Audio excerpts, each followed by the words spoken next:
જય શ્રી કૃષ્ણ વૈષ્ણવ। આજે આપણે એક એવો પ્રશ્ન સમજવાનો પ્રયાસ કરીશું જે ઘણા વૈષ્ણવના મનમાં ક્યારેક ને ક્યારેક જરૂર આવે। જો શ્રી કૃષ્ણ જ આપણા સ્વામી છે તો પછી આપણે વલ્લભાચાર્યજીને કેમ માનીએ છીએ? જો ભગવાનને જ પામવા હોય તો સીધા ભગવાન પાસે જ કેમ ન જઈ શકીએ? ગુરુની વચ્ચે જરૂર શા માટે પડે? મિત્રો, આ પ્રશ્ન સામાન્ય નથી। આ પ્રશ્નનો જવાબ સમજાઈ જાય તો પુષ્ટિ માર્ગનો આખો આધાર સમજાઈ જાય। ચાલો શાસ્ત્રો, આચાર્યના વચનો અને સરળ ઉદાહરણો દ્વારા વાત સમજીએ। સૌ પ્રથમ એક સ્પષ્ટ વાત કરી દઈએ, હા, ભગવાન સુધી સીધા પહોંચી શકાય છે।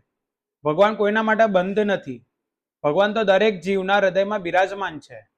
પરંતુ પ્રશ્ન એ નથી કે ભગવાન સુધી જઈ શકાય કે નહીં। પ્રશ્ન એ છે કે શું આપણે ભગવાનને ઓળખીએ છીએ?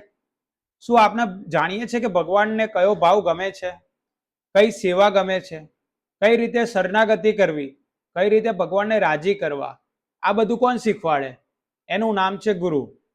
ઘણા લોકો કહે છે કે ગુરુ તો માણસ છે, ભગવાન તો ભગવાન છે। તો ચાલો જોઈએ ભગવાન શ્રી કૃષ્ણ પોતે શું કહ્યું છે।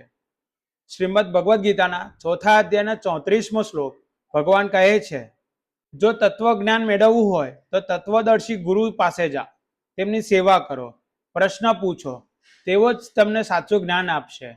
વિચાર કરો, જો સીધા ભગવાન સુધી પહોંચવું પૂરતું જ હોત તો આપણે ભગવાન પોતે ગુરુ પાસે જવાનું કેમ કહેતા? હવે પુષ્ટિ માર્ગની વાત કરીએ। પુષ્ટિ માર્ગમાં શ્રી વલ્લભાચાર્ય માત્ર શિક્ષક નથી, તેઓ તો કૃપાના દ્વાર છે। તેઓ જીવને શ્રી કૃષ્ણ સાથે જોડનાર છે। બ્રહ્મ સંબંધ દ્વારા જીવોનો ઉદ્ધાર શ્રી કૃષ્ણ સાથે સ્થાપિત કરનાર શ્રી વલ્લભાચાર્યજી જ છે। જેવો બાળક જન્મે ત્યારે માતા તેને પિતાનો પરિચય કરાવે છે, એવી જ રીતે શ્રી વલ્લભાચાર્યજી આપણને શ્રી કૃષ્ણનો પરિચય કરાવે છે। તમને સૌથી સરળ ઉદાહરણ આપો, તમારા હાથમાં શાળાનું પુસ્તક હોય તો શું માત્ર પુસ્તક જોઈને તમે ડોક્ટર બની જશો ખરા? ના, પુસ્તકની સાથે શિક્ષક જોઈએ। શિક્ષક સમજાવે, માર્ગદર્શન આપે, ભૂલ સુધારે, ત્યારે જ જ્ઞાન પ્રાપ્ત થાય। એવી જ રીતે શાસ્ત્રો તો ઘણા છે, પણ શાસ્ત્રોનો સાર સમજનાર ગુરુ જોઈએ છે। મિત્રો, જીવનમાં દરેક જગ્યાએ માર્ગદર્શકની જરૂર પડે છે। હોસ્પિટલમાં ડોક્ટર જોઈએ, કોર્ટમાં વકીલ જોઈએ, કાર ચલાવતી હોઈએ તો ટ્રેનર જોઈએ, સંગીત શીખવું હોય તો ગુરુ જોઈએ।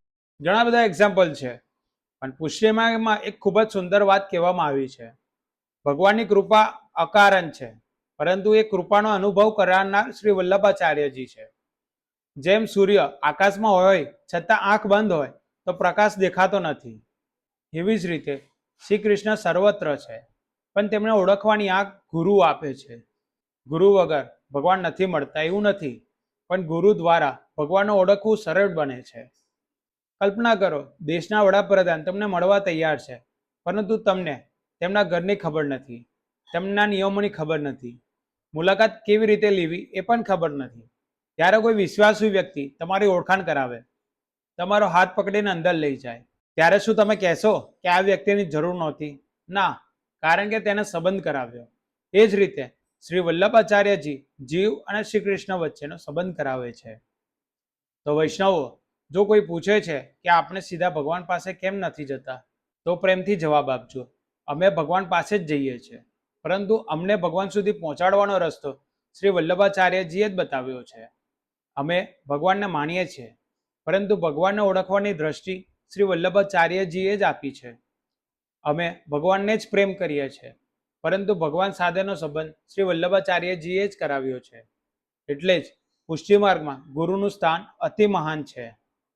જો તમને આ વિડીયો ગમ્યો હોય તો વિડીયોને લાઇક કરજો, શેર કરજો, અને ચેનલને હજી સુધી સબસ્ક્રાઇબ ના કરીએ તો તરત સબસ્ક્રાઇબ કરી દેજો। આવા જ પુષ્ટિ માર્ગના રહસ્યો, વૈષ્ણવ પ્રશ્નોના જવાબો અને શ્રી કૃષ્ણની કૃપા કથાઓ માટે અમારી ચેનલ સાથે જોડાયેલા રહેજો। જય શ્રી કૃષ્ણ। શ્રી વલ્લભાધીશ કી જય। શ્રી ગુસાઈજી મહાપ્રભુજી કી જય હો।